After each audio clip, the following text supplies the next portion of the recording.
परमपिता परमात्मा पूर्ण ब्रह्म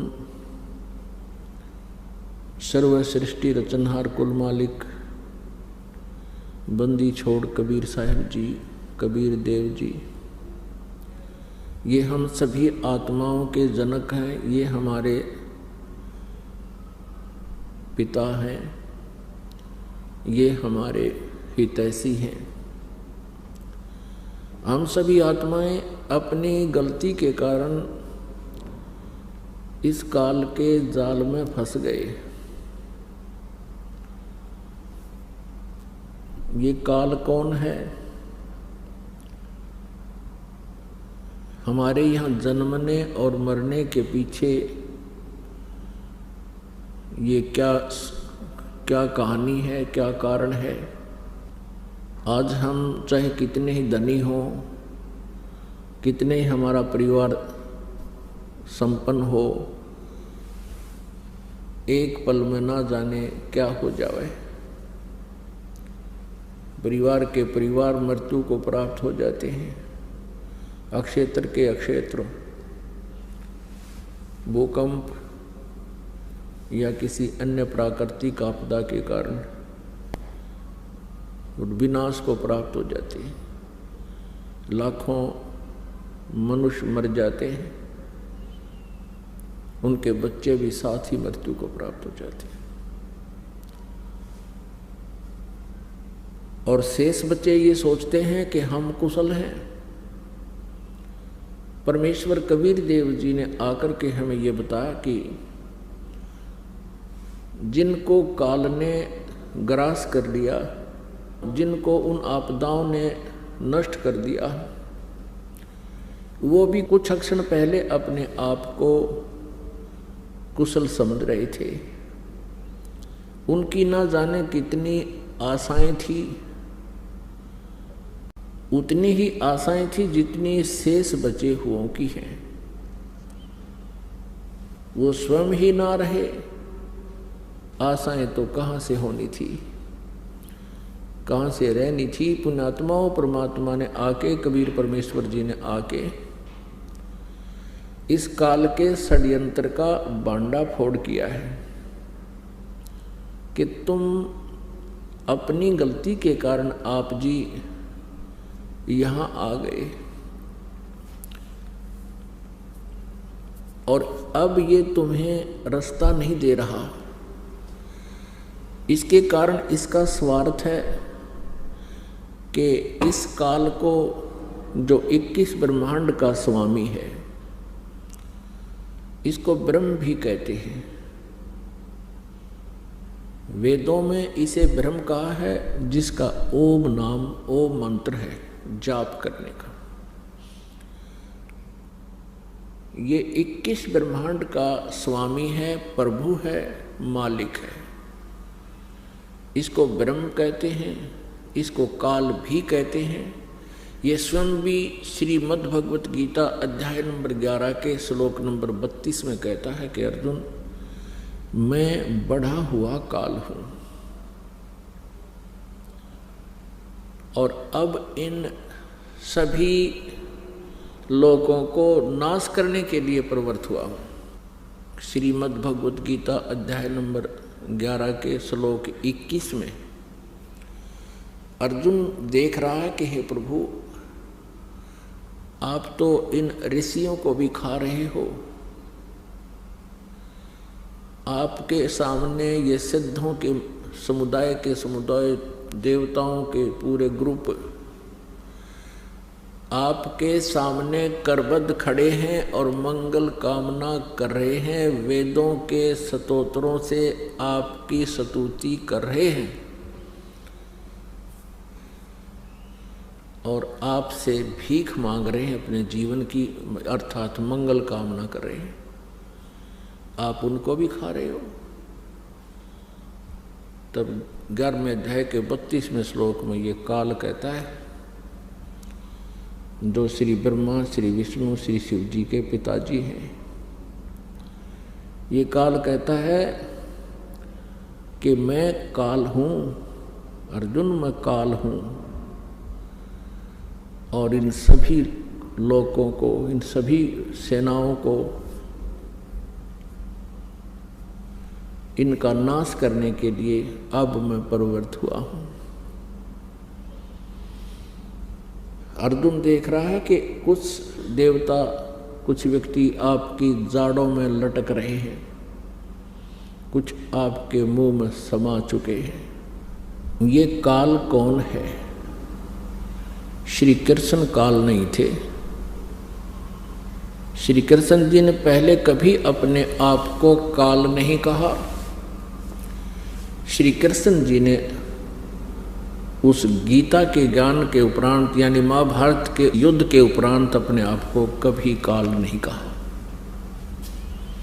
क्योंकि ये काल नहीं थे, ये सतोगुण भगवान विष्णु अवतार थे। और विष्णु जी इतने शांति प्रिय सतोगुण युक्त हैं कि एक बार भृगु ऋषि जी ने भगवान विष्णु जी के सीने में लात मार दी थी। भगवान श्री विष्णु अर्थात श्री कृष्ण जी सतोगुण ने कहा था कि हे ऋषिवर, मेरा सीना वज्र जैसा सख्त है, आपके कोमल पैर को चोट तो नहीं आई। क्या वो महापुरुष जो इतना शांति प्रिय और इतना दयालु है, क्या वो काल हो सकता है? क्या वो अपने आप को काल कह सकता है? जिसको देखकर अर्जुन जैसे योद्धा भी कांप रहे हैं, तो वो श्री कृष्ण नहीं, श्री विष्णु नहीं, वो काल था जो श्रीमद् भगवत गीता जी का ज्ञान श्री कृष्ण जी में प्रवेश करके कह गया, बोल गया। मुख यानी ये शरीर समझो एक यंत्र है, जैसे टेप रिकॉर्डर होता है, और टेप रिकॉर्डर में जो भी जैसी भी कोई कैसेट डाल दी जाती है, फिर वो कैसेट बोलती है, उस कैसेट वाला ही मैटर बाहर बोल रहा है, वो टेप रिकॉर्डर। श्री कृष्ण जी के शरीर अर्थात टेप रिकॉर्डर में इस काल ब्रह्म ने, काल कहो चाहे ब्रह्म कहो, इसने स्वयं प्रवेश करके और अपनी कैसेट चला दी। उसने गीता जी का ज्ञान स्वयं बोला। अपनात्मा तत्व ज्ञान किसे कहते हैं? जिसमें निष्कर्ष निकले, जिस ज्ञान के आधार से गूढ़ रहस्यों की जानकारी हो, उसको तत्व ज्ञान कहते हैं। आध्यात्मिक ज्ञान को समझने के लिए, जानने के लिए कुछ बातें हैं जिनका विशेष ध्यान रखना पड़ेगा। जैसे हमारे पवित्र सदग्रंथ हैं, पवित्र चारों वेद, ऋग्वेद, यजुर्वेद, सामवेद और अथर्ववेद, और पांचवा वेद है सूक्ष्म वेद, जिसको गीता जी अध्याय नंबर 4 के श्लोक नंबर 32 में सच्चिदानंद घन ब्रह्म की वाणी कहा है, ब्रह्मणे मुखे कहा है। ब्रह्मणे मुखे माने सच्चिदानंद घन ब्रह्म के मुख से उत्तरित वाणी में, अर्थात उस सूक्ष्म वेद में कबीर वाणी में विस्तार से सब अनुष्ठान यज्ञों की जानकारी विस्तार से दी गई है।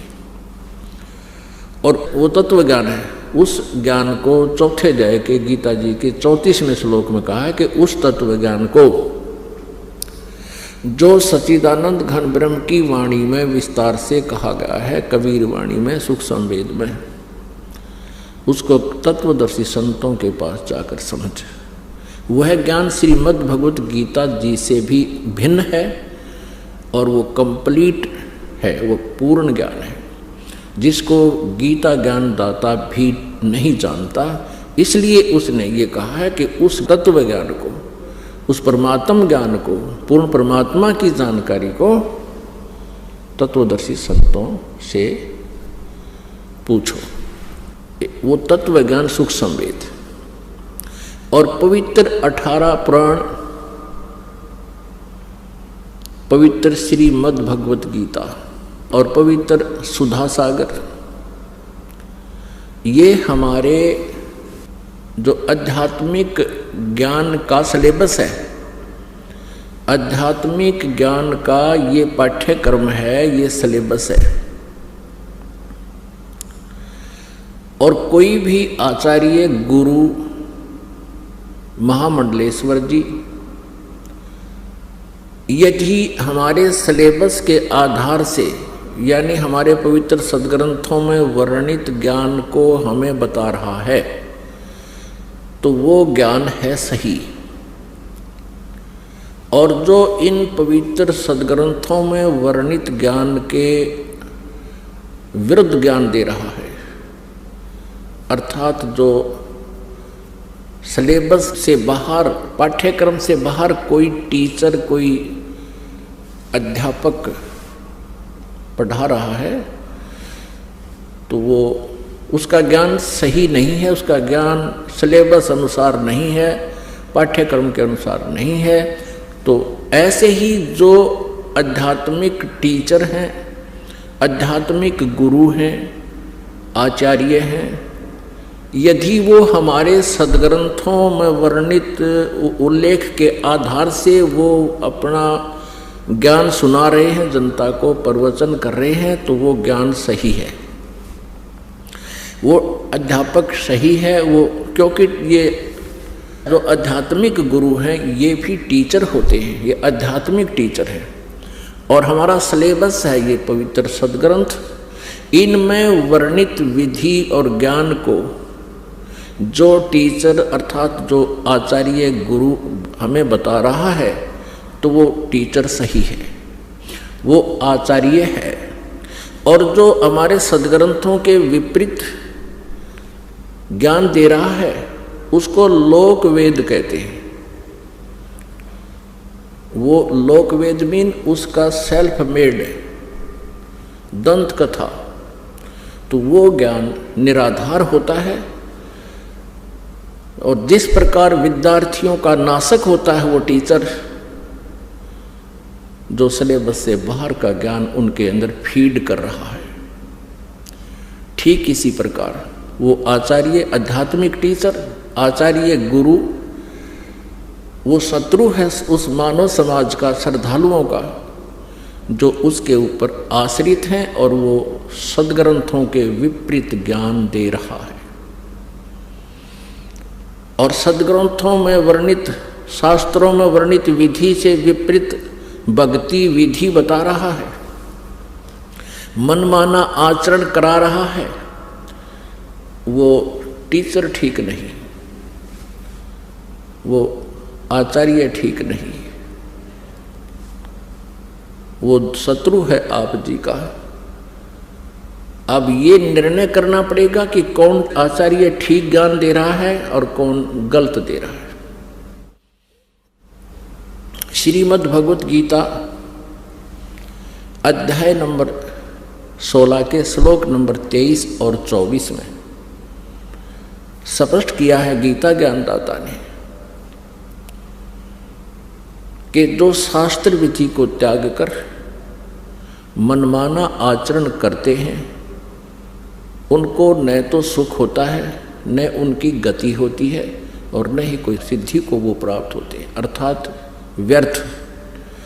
इससे तेरे लिए 24वें श्लोक में 16वें अध्याय के गीता गीत श्रीमद् भगवत गीता अध्याय 16 के श्लोक 24 में तुरंत कहा है, इससे तेरे लिए अर्जुन कर्तव्य और अकर्तव्य की व्यवस्था में कौन सी साधना करनी चाहिए, कौन सी त्याग देनी चाहिए, नहीं करनी चाहिए, उनके लिए शास्त्र ही प्रमाण है। बात खत्म होगी। जो आचार्य या जो श्रद्धालु श्रीमद् भगवत गीता जी को सही मानता है, श्रोधार्य मानता है और इसके पाठ्यक्रम में विश्वास रखता है, और जो आचार्य अपने शिष्यों को, अनुयायियों को ये राय देता है कि गीता जी का नित्य पाठ अवश्य करना चाहिए, तो फिर वो अगर गीता जी के विरुद्ध साधनाएं बता रहा है और गीता जी के विरुद्ध वो ज्ञान दे रहा है, तो वो अज्ञानी आचार्य है, वो तत्व ज्ञानहीन है, वो आध्यात्मिक ज्ञानहीन अज्ञानी है। कोई प्रश्न करते हैं किनको? हिंदू धर्म के आचार्यों गुरुओं को। उनसे पूछते हैं कि क्या ब्रह्मा विष्णु महेश जी की मृत्यु होती है? क्या ये जन्मते मरते हैं? तो उत्तर देते हैं कि ये कभी जन्मते मरते नहीं। फिर प्रश्न किया जाता है क्या इन ब्रह्मा जी विष्णु जी शिव जी के माता पिता हैं? वो कहते हैं जब इनका जन्म मृत्यु होता ही नहीं, माता पिता का प्रश्न ही नहीं। यदि ये उत्तर कोई आचार्य देता है या कोई गुरु देता है, वो अज्ञानी व्यक्ति है, वो लोक वेद सुना रहा है, वो दंत कथा सुना रहा है, और इन भोली श्रद्धालुओं को, इन विश्वासियों को, या जो उस पर विश्वास किए बैठे हैं उसको, उस अज्ञानी को और संत आचार्य मान कर बैठे हैं, उनका जीवन नाशक है। ईसा मसीह जी ने कहा था जनता को, श्रद्धालुओं को, कि तुम जिनको गुरु मानते हो वो गुरु नहीं है, उनके पास आध्यात्मिक ज्ञान नहीं है। वो तुमसे इतना मीठा बोलते हैं, तुम उनको एक नेक व्यक्ति मानते हो, लेकिन वो तुम्हारे जीवन के खाने वाले राक्षस हैं। जैसे तुम उनको भेड़ मानते हो, वो भेड़ के रूप में भेड़िया है। और इसी बात का दुख माना था उन दुष्ट नकली गुरुओं ने, और उस महापुरुष को मौत के घाट पहुंचवा दिया। जनता को सत्य से परिचित नहीं होने दिया। अब वो तो 2000 वर्ष पहले की बातें हैं। अब समाज शिक्षित है, इन नकलियों की दाल अब गलेगी नहीं। सदग्रंथ हमारे पास हैं, और सदग्रंथों में हम इन तथ्यों को जब देखेंगे, फिर उन नकली गुरुओं को धिक्कार देंगे कि जुबान बंद कर लो, बस बहुत हो लिया तुम्हारा। अभी तक इन श्रद्धालुओं को अपने ही सदग्रंथों की जानकारी नहीं है। किसी भी पवित्र धर्म के श्रद्धालुओं को अपने धर्म के सदग्रंथों की जानकारी नहीं है। वो हमें क्या संदेश दे रहे हैं? उनके गुरुओं ने जो भी लोक वेद सुनाया है, उसको उन्होंने शास्त्र वाला ज्ञान मानकर शिरोधार्य कर रखा है। वो बिल्कुल व्यर्थ है। अब प्रसंग चल रहा है कि ये जो काल कौन है, और ब्रह्मा विष्णु महेश की क्या जन्म मृत्यु होती है। अब ब्रह्मा जी, श्री विष्णु जी, श्री शिव जी की जानकारी हमें उनकी जीवनी से हुई है, और इन महापुरुषों की जीवनी कहाँ वर्णित है? पुराणों में। जितने भी पवित्र हिंदू धर्म के आचार्य गुरु हुए हैं, वो यही कहते हैं कि शिव पुराण में ऐसा लिखा है, विष्णु पुराण में ऐसा लिखा है, और ब्रह्मा पुराण में ऐसा लिखा है, श्री देवी पुराण में ऐसा लिखा है, और श्रीमद् भगवद गीता में ऐसा लिखा है, और पवित्र वेदों में ऐसा लिखा है। तो उनके इस वक्तव्य को हमने सच्चा माना, क्योंकि ये संस्कृत जानते हैं, सभी सदग्रंथ संस्कृत में लिपिबद्ध है। तो भोले श्रद्धालुओं ने उन अज्ञानियों के वक्तव्यों को शास्त्र अनुकूल मानकर शिरोधार्य कर रखा है। अब परमेश्वर पूर्ण ब्रह्म कबीर देव जी, सारी सृष्टि के रचनहार ने स्वयं आकर के इस काल के जाल का भांडा फोड़ किया है। इसने जो जुल्म अत्याचार हमारे ऊपर कर रखे हैं, उस परमेश्वर ने स्वयं आकर हमें बताया। 600 वर्ष पहले परमेश्वर कबीर देव जी ने यही ज्ञान दिया था जो आज पवित्र पुराणों में, पवित्र वेदों में, पवित्र श्रीमद् भगवद गीता जी में आज वर्णित पाया, उनके अंदर लिखा पाया। और उस समय के ये नकली गुरु आचार्य ये कहा करते थे कबीर जी तो जुलाहा है और शूद्र जाति से संबंध रखता है, इसको किसी ब्राह्मण ने शिक्षा नहीं दी, ये सदग्रंथों के बारे में क्या जाने, ये झूठ बोल रहा है। परमेश्वर 600 वर्ष पहले कहा करते थे कि ब्रह्मा विष्णु महेश जी ये नासवान हैं, इनकी जन्म मृत्यु होती है, ये अविनाशी नहीं है, ये कंप्लीट गॉड नहीं है, ये अखिल ब्रह्मांड के नायक नहीं है, ये पूर्ण परमात्मा नहीं है। और इनकी साधना करने वाले संकटों से मुक्त नहीं हो सकते।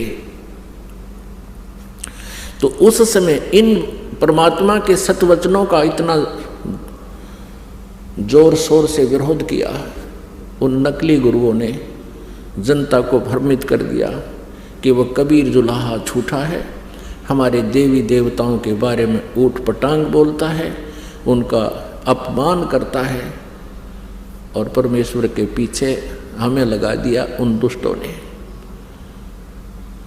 हमें भी पाप का भागी बनाया और आप भी घोर पाप के भागी बने।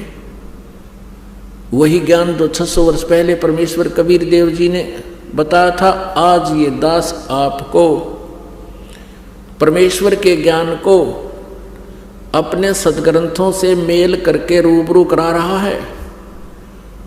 और पुण्यात्मा जो अच्छी आत्मा है, बुद्धिमान है, वो तुरंत इसको समझ रहे हैं और इन नकली गुरुओं के जो है उद्देश्य से भी परिचित हो रहे हैं कि ये क्या चाहते हैं।